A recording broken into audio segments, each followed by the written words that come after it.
حضرات، آپ سن رہے ہیں Rizvi network international Islamic website بفیض روحانی حضور علامہ و مولانا الحاج الشاہ حسین احمد رضوی رحمت اللہ علیہ۔ یہاں یوٹیوب پر جو بھی چیز اپلوڈ ہوتی ہے اس سے ہمارا مقصد اور مشن ایک ہی ہے کہ مسلک و مذہب کا تحفظ ہو، لوگ اپنے بزرگوں کے عقائد و افکار سے وابستہ رہیں، اور بالخصوص نوجوان نسل جو روز بروز نجدی ملاؤں اور صلح کلیوں کی گمراہ کن باتوں کو سن کر اپنا ایمان، اپنا عقیدہ خراب کر رہے ہیں، وہ ان کو پہچان کر مسلک اعلیٰ حضرت کو سمجھیں اور اپنے ایمان کو بچائیں۔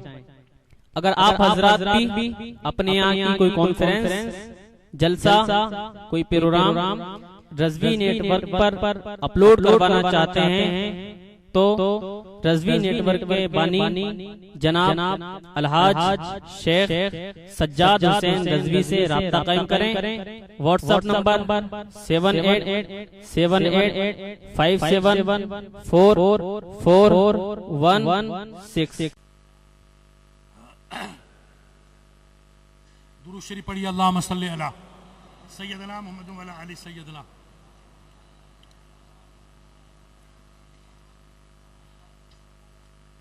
اللہم صلی علی سیدنا محمد و علی آل سیدنا مولانا محمد وبارک وسلم صلاۃ و سلام علیک یا رسول اللہ، صلاۃ و سلام علیک یا رسول اللہ۔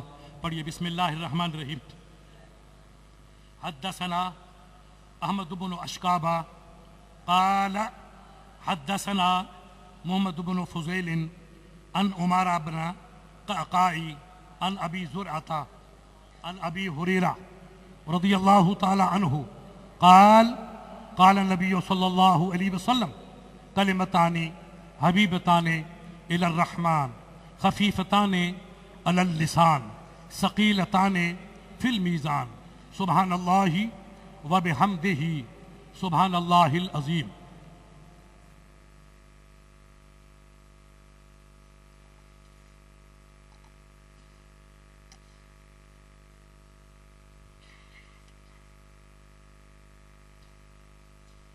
دیکھو یہ بخاری شریف ہے۔ بخاری شریف حدیث کی وہ کتاب ہے جو امام بخاری علیہ رحمہ نے، جو اللہ کے ایک زندہ ولی تھے، 16 سال کے عرصے میں اس کو مرتب کیا۔ اللہ کے نبی کی حدیثیں مختلف لوگوں کے قلب دل میں تھی، ان کی زبان پہ تھی۔ امام بخاری گھومتے رہے فلاں علاقے میں، فلاں علاقے میں، فلاں علاقے میں، اور حدیث پاک لیتے رہے۔ ان کے پاؤں میں چھالے پڑ گئے، 16 سال گزار دیا بخاری شریف کو جمع کر رہے۔ اللہ نے ایسا ذہن عطا فرمایا تھا، ایسا ذہن عطا کیا تھا کہ ایک مرتبہ جو حدیث سن لی وہ امام بخاری کے دماغ میں ہمیشہ کے لیے یاد ہو جائے۔ یہ رب کا ایک عطیہ تھا۔ جب حدیث شریف جمع کرتے رہے اور حدیثوں کو لکھتے رہے تو پہلے باب نہیں لکھا، پہلے حدیثوں کو لکھا۔ تو وضو فرماتے اور وضو کرنے کے بعد 2 رکعت نماز نفل پڑھتے، 2 رکعت نماز نفل پڑھ کے رسول کی حدیث کو لکھتے۔ یہ بخاری شریف کا، امام بخاری کا مزاج تھا۔ 16 سال میں جب یہ تیار کیا تمام خزانہ محبت، تو مدینہ شریف میں آئے، پہلے بھی آئے، اب بھی آئے۔ اب سرکار کے روزے پاک پہ بیٹھے، روزے پاک پہ پہلے وضو کرتے، پھر 2 رکعت نماز نفل پڑھتے، غسل فرماتے، وضو کرتے، 2 نفل پڑھتے، پھر اس حدیث کا باب طے کرتے کہ یہ باب الطہارت ہے یا باب الوضو ہے یا باب الغسل ہے یا باب القرض ہے یا باب الربا ہے۔ اس قسم کے جو حدیثوں کا جو مفہوم، اس سے جو فقہی باب متعین ہوتے ہیں، ان بابوں کو تعین کرنے کے لیے بخاری نے مدینہ شریف میں ریاض الجنہ کا انتخاب کیا۔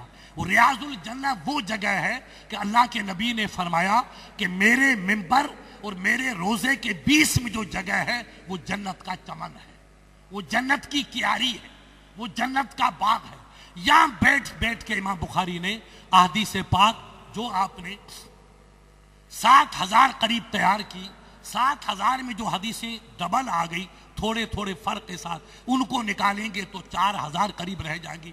4000 حدیثوں کو جمع کرنے میں جب ان کے باپ کا تعین کرنا آپ نے چاہا تو روزے رسول کے دربار میں بیٹھتے، غسل وضو کر کے 2 نفل پڑھتے، پھر سرکار کے دربار میں بیٹھ کر کے مراقبہ کرتے۔ اگر کسی معاملے میں امام بخاری کو ہلکا سا شک ہوا کہ یہاں لفظ یہ ہے یا یہ لفظ ہے، تھوڑے سے شک میں آپ مراقبہ کرتے اور رسول اللہ کے دربار سے آپ کو وہاں کے خواب کے اندر سرکار فرماتے یہ میرا محمد یہاں یہ لکھ دے، یہاں یہ لکھ دے۔ تو گویا کہ آپ کے ہمارے استاد کو دنیا کے بندے ہیں اور بخاری کا حقیقی استاد رسول اللہ۔ یہ شرف صرف بخاری کو ہے کہ رسول اللہ کی رہنمائی میں آپ نے حدیث کے بابوں کا تعین کیا، کہیں ہلکا سا ان کو اشتباہ ہوا تو اللہ کے حبیب سے واقع استخارہ فرما کر کے اور اللہ کے نبی سے رہنمائی لی، سرکار نے ان کو رہنمائی فرمائی اور سرکار کی ہدایت کے مطابق آپ نے بابوں کا تعین کیا اور الفاظ کے نشب و فراز کا بھی تعاون کیا۔ یہ امام بخاری کو اللہ نے شرف بخشا کہ 16 سال کے زمانے میں با وضو با غسل 2 رکعت نماز نفل پڑھ کے آپ نے حدیث کا باب بھی متعین کیا اور حدیث پاک کو بھی آپ نے کتابی شکل میں مرتب فرمایا۔ اس کا شرف چونکہ یہ ایک ادب تھا، یعنی حدیث پاک کے لیے وضو کرنا کوئی شرط نہیں، ہاں افضل ہے، فضیلت ہے کہ با وضو حدیث پڑھو، با وضو حدیث سنو۔ اگر آپ استاد ہیں درس حدیث دے رہے، اگر با وضو نہ ہیں تو بھی آپ کے لیے فقہاء نے اجازت دی ہے، مگر یہ بخاری شریف کا تقویٰ تھا کہ کوئی حدیث انہوں نے بے وضو نہیں لکھی، با وضو بن کر کے 2 رکعت نماز نفل پڑھ کے حدیث کو بھی مرتب کیا اور باب کا بھی تعین کیا۔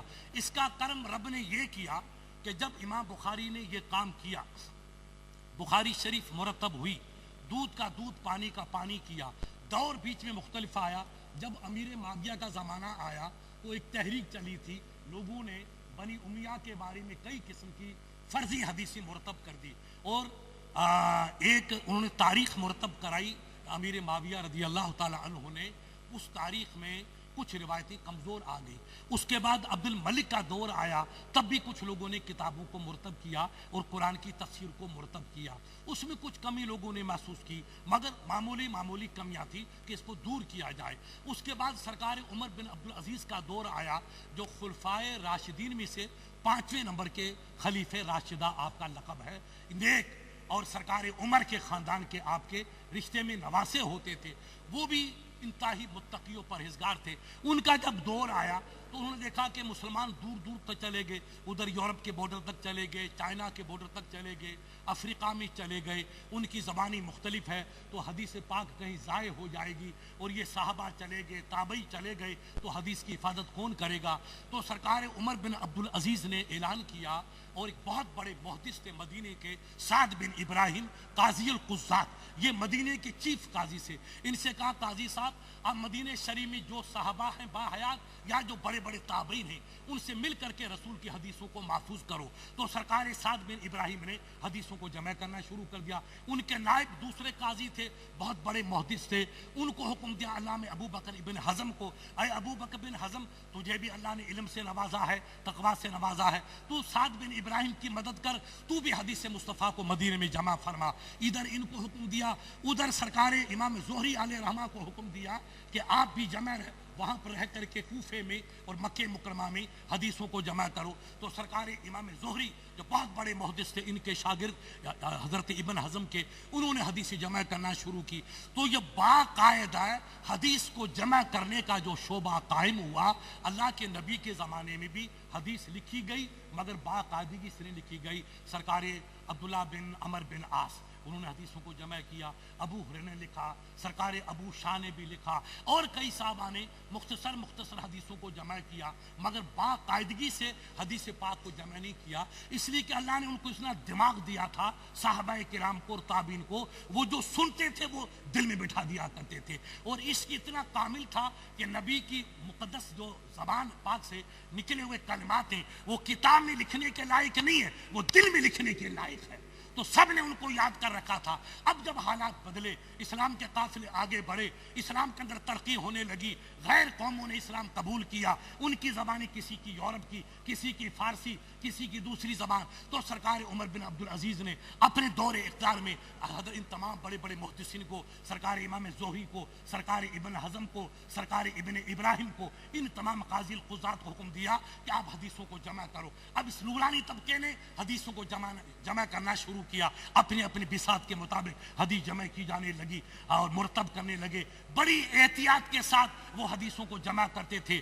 پھر ان کا علم دیکھو, ان کی محنت دیکھو کہ ایک وہ صحابی رسول ہے جو حضور کی دربار میں آئے, سرکار کا دیدار کیا, نورانی چہرہ دیکھا اور جنگ میں گیا, روح پرواز کر گئی. ایک دیدار نصیب ہوا, اس نے کوئی بات سنی, اس نے آپ کو کہہ دی, آپ نے کہا کہ مجھے اس صحابی نے کہا میں نے رسول سے سنا. اب وہ بات تو صحابی کی ہے, وہ صحابی شہید ہو گئے, آپ ان کے شاگرد ہیں. اس نے ایک مرتبہ نبی کا دیدار کیا. اور ایک صحابی وہ ہے کہ جس نے 25 سال حضور کے ساتھ گزارے یا 20 سال گزارے, راتوں کو رہا, دنوں میں رہا, خلوت میں رہا, جلوت میں رہا, رسم میں رہا, بزم میں رہا, ہر جگہ نبی کے ساتھ رہا. اب وہ بھی حدیث فرما رہا ہے, یہ حدیث فرما رہا ہے, ان کی حدیث کو مانوں یا ان کو مانوں, ہلکا سا اس میں تفاوت ہے تو میں کس کو ترجیح دوں, کس کو راجح مانوں, کس کو مرجو مانوں. یہ صحابہ کے حدیث لکھنے والوں کے سامنے نازک مسئلہ آیا. تو میرے عزیزو, اللہ نے ایسا ان کو دماغ دیا, ایسی فکر عطا فرمائی, ایسی بصیرت عطا فرمائی کہ انہوں نے فیصلہ کر دیا. اللہ جسے کام لینا چاہتا ہے اس کو اسپیشل دماغ عطا فرماتا ہے, اسپیشل ذہن عطا فرماتا ہے. تو امام بخاری علیہ الرحمہ کو, سرکار سعد بن ابراہیم کو, سرکار ابن حزم کو, سرکار امام زہری کو, سرکار سفیان ثوری کو, سرکار ابن عیینہ کو, یہ اتنی نفوس قدسیہ تھے, ان کو اللہ نے دماغ بے مثال دیا, فکر بے مثال دی. انہوں نے کہا کہ ہم کسی راوی کے پاس گئے, ان کی پیشانی کو دیکھا, ان کے چہرے کو دیکھا تو ہمارا ضمیر کہتا تھا یہ سچا ہے, اور کچھ کمی ہوتی تھی تو ہمارا ضمیر کہتا تھا کہ یہ آدمی میں شک ہے, ہم اس کے حدیث کو قبول نہیں کریں گے. اللہ نے ایک بصیرت عطا فرمائی تھی جس کو حدیث پاک میں فرمایا, اتقوا فراست المومن فإنه ينظر بنور اللہ. اے وفادارو, رسول نے فرمایا کہ مومن کی فراست سے بچو. مومن سر کی نگاہوں سے نہیں دیکھتا ہے, مومن دل کی نگاہوں سے دیکھتا ہے, ایمان کی نگاہ سے دیکھتا ہے. تو امام بخاری ہوئے, امام زہری ہوئے, علامہ ابن حزم ہوئے, علامہ سعد بن ابراہیم ہوئے, یا حضرت سفیان ثوری, یہ وہ نفوس قدسیہ تھے جن کو اللہ نے ایمانی فراست دی تھی. یہ چہرہ دیکھ کر بھانپ لیتے تھے یہ سچا ہے کہ کمزور ہے, پکا ہے کہ کچا ہے. تو جن پہ یقین تھا ان کی حدیث کو قبول کیا, اگر یقین نہیں تھا تو کہا انت علی خیر, تم بھی اچھے ہو, تم بھی اچھے ہو, مگر میں آپ کی بات کو قبول نہیں کروں گا. اس حدیث کو نہیں لیا, ان حدیثوں کو دوسروں نے لیا, مگر انہوں نے احتیاط کی بنیاد پر نہیں لیا. اتنی تحقیق کی, اتنی تحقیق کی, یہ تحقیق کرتے تھے فلاں راوی نے حدیث بیان کی, تو کہا اچھا کیا حدیث بیان کی, کہ اس نے کہا کہ مٹی کے پیالے میں پینا کھانا سنت ہے. تو اب ان کا ایمان دیکھو, محدث کہتے ہیں کہ امام بخاری نے طے کیا کہ یہ پیالے والی حدیث کی صحابی نے بیان کی فلاں, اس کا استاد فلاں, اس کا استاد فلاں. تو اب یہ سروے کرو کہ وہ خود کس میں کھاتے تھے. اگر وہ مٹی کے پیالے میں پیتے تھے تو ان کی حدیث قبول ہے, ورنہ سر تاج پہ ہے مگر حدیث ان کی قبول نہیں کروں گا. وہ کہتے ہیں رسول نے فرمایا کہ مٹی کے پیالے میں کھانا محبوب مرغوب ہے, اور خود نے مٹی کا پیالہ استعمال نہیں کیا, تو ان کی بات مجھے شک ہے. اس لیے میں ان کی بات رد تو نہیں کرتا ہوں مگر ان کی حدیث کو قبول نہیں کروں گا. یہ امام بخاری کا احتیاط تھا, امام زہری کا احتیاط تھا, امام سفیان ثوری کا احتیاط تھا کہ جس صحابی نے عمل کیا تو اس کی بات کو قابل قبول مانیں گے. اگر عمل میں کوتاہی برتی تو ہم اسے پیار تو کریں گے مگر قبول نہیں کریں گے. اس احتیاط کے ساتھ حدیث پاک کو بخاری علیہ الرحمہ نے اور ان کے رفقائے کار نے حدیثوں کو جمع کیا. 16 سال تک محنت کر کے میرے رسول کی حدیثوں کو بخاری علیہ الرحمہ نے حدیث کو جمع کیا. آپ 156 میں پیدا ہوئے اور 296 میں قریب یا 94 میں آپ کا وصال ہوا. 62-63 سال کی عمر پاک بالکل مختصر عمر ہے, کوئی بڑی عمر نہیں. اور 10 سال کی عمر میں آپ نے حدیثوں کا شوق پیدا کر دیا تھا, اور بغداد شریف آئے تو 16 سال کی عمر تھی اور ہزاروں حدیثیں امام بخاری کو یاد ہوتی تھی. اللہ نے دل ایسا دیا تھا کہ رسول اللہ کی حدیث پہ وہ قربان تھے. جہاں سنا کہ آپ کو یاد ہے, آپ کو یاد ہے, میلوں سفر کر کے گئے اور حدیث نے رسول کو انہوں نے سنا اور اس پہ عمل کیا. پھر دودھ کا دودھ, پانی کا پانی کیا. اس حدیث کا راوی کہیں شیعوں سے دوستی تو نہیں ہے, معتزلہ سے تو دوستی نہیں ہے, مرجیہ سے تو دوستی نہیں ہے. اگر کسی گمراہ طبقے سے, جیسے اپنے زمانے وہابی طبقہ, اہل حدیث طبقہ گمراہ ہے, اس دور میں بدنصیب طبقہ تھا, ان کا پردادا اس کا نام معتزلہ تھا یا مرجیہ تھا, اگر پتہ چلا کہ اس مولوی کا تھوڑا سا ادھر بھی کنیکشن ہے تو اس حدیث کو انہوں نے قبول نہیں کیا. جس عالم پہ, جس محدث پہ, جس راوی پہ یقین کامل تھا, ان کی حدیث کو بخاری صاحب نے قبول کیا, ورنہ ان کی حدیث کو پیار کے ساتھ غیر مقبول کیا, اس کو قبول نہیں کیا. اتنی آپ نے احتیاط برتی, تحقیق کی, باوضو رہ کر کے 16 سال کی عمر میں آپ نے حدیث کا ذخیرہ جمع کیا. لوگوں نے بڑا آپ کا استقبال کیا. پھر آپ کو کئی امتحان دینے پڑے. جب آپ کا وصال ہوا تو ایک مقام خرتنگ ہے سمرقند کے پاس, وہاں آپ کی قبر پاک بنائی گئی, مٹی نکالی, لاکھوں کا مجمع تھا. جو امام بخاری کو قبر میں رکھا, خدا کی قدرت, قبر سے حضرت ایسی خوشبو مہکی, علماء لتے کأن المسک, گویا کہ پورا علاقہ مشک و عنبر کا بن گیا. ہر طرف مشک و عنبر تھا. لوگ دیوانے بن گئے. ابے رب کے ولی جہاں جاتے ہی جنگل کو منگل کر دیتے. یہ بخاری کا کردار تھا. پھر مٹی کو ڈالا, زمین کے حوالے کیا, مٹی میں خوشبو آتی رہی. لوگ رات کو چھپ کے آتے, مٹی باندھ کے چلے جاتے. بیمار پہ ڈالی تو بیمار کو شفا ملی, اگر علیل پہ ڈالی تو علیل کو شفا ملی. تو لوگوں میں مشہور ہو گیا کہ بخاری کے مزار کی مٹی جو لے کے آتا بیماری ختم ہو جاتی ہے. تو رات کو لوگ مٹی ڈالتے تھے, صبح جاتے تھے تو مٹی غائب کرتے. تو بادشاہ نے علماء کرام کو بلایا کہ آپ بتاؤ, یہ تو امام بخاری کی مٹی کو لوگ رات کو لے کے چلے جاتے, ہم رات بھر تو پہرا بٹھا نہیں سکتے. تو علماء نے مشورہ دیا, امام بخاری کی مزار کی 10 فٹ کی جو کے طول عرض میں, چوڑائی میں آپ شیشہ پلا دو اور دیوار بنا دو, تاکہ کوئی آدمی امام صاحب کے مزار کے قریب تک جا ہی نہیں سکے. اور وہیں جالی لگا کر کے تالا لگا دو, باہر کھڑے ہو کے فاتحہ پڑھو, اندر جانے کی اجازت نہیں. تب جا کر کے امام صاحب کی مٹی برقرار رہی. تو میرے رب نے کرم کیا کہ جو اللہ والے ہو جاتے, مٹی لدھو مار. وہ جو شاہ لطیف نے کہا ہے کہ رب کے جو دیوانے ہوتے ہیں, اللہ ان کی مٹی کو بھی مثال بنا دیتا ہے, مشک و عنبر میں ڈال دیتا ہے. ہمیں امام بخاری کی زندگی سے سبق حاصل کرنا چاہیے کہ آج صدیاں گزر گئی مگر بخاری کا نام پوری دنیا میں ایسا زندہ ہے کہ جیسا لونی شریف میں زندہ ہے. قصب کمال کن کے عزیز جہاں شبی, جنہوں نے رسول سے وابستگی کی, عشق نبی کا جام پیا, نبی کے دین کی خدمت کی, نبی کے کلام کی خدمت کی, نبی کی آل سے محبت کی, وہ دنیا میں بھی کامیاب ہو گیا اور عقبہ کے اندر بھی کامیاب ہو گیا. آپ لوگوں نے بخاری شریف کو پڑھا, بخاری کی زندگی کو پڑھا. پہلی حدیث آپ نے پڑھی تو شیخ الحدیث صاحب نے پڑھا انما الاعمال بالنیات, وہ سرکار عمر کی حدیث ہے. اور یہ سرکار اب بڑے گہرا رشتہ تھا دونوں بڑے میاں کا. یہ عمر نے فرمایا تو پہلی حدیث بد الوحی بعد میں ہے, باب تو ہے بد الوحی. آپ کو استاد نے بتایا ہوگا کہ باب تو ہے وحی کی شروعات کا اور حدیث ہے نیک اعمال کی. تو اللہ کے نیک بندے نے اپنے پڑھنے والے قاری حضرات کو اور طلباء کو اور اساتذہ کو ذہن دیا کہ حدیث رسول سے جو اپنا کنیکشن جوڑے, وہ جوڑتے وقت بھی نیت اچھی رکھے اور جدا ہوتے وقت بھی نیت اچھی رکھے. نیت جس کی اچھی ہے اس کی ابتدا بھی اچھی ہے اور اس کی انتہا بھی اچھی ہے. کیونکہ ابتدا بھی انما الاعمال بالنیات پہ ہے اور انتہا بھی نیک عمل پہ ہے. کہ جس نے سبحان اللہ و بحمدہ ہی کہا نیک عمل پہ زندگی, تو عمر بھر اس کا بیڑا پار رہے گا, وہ جنت کا سردار بن جائے گا. تو امام بخاری علیہ رحمہ نے پہلی حدیث ہم کو دی, اس کا تعلق بھی عمل کے ساتھ ہے, اور آخری حدیث دی اس کا تعلق بھی عمل کے ساتھ ہے. کیونکہ مومن کی زندگی کا تعلق عمل کے ساتھ ہے.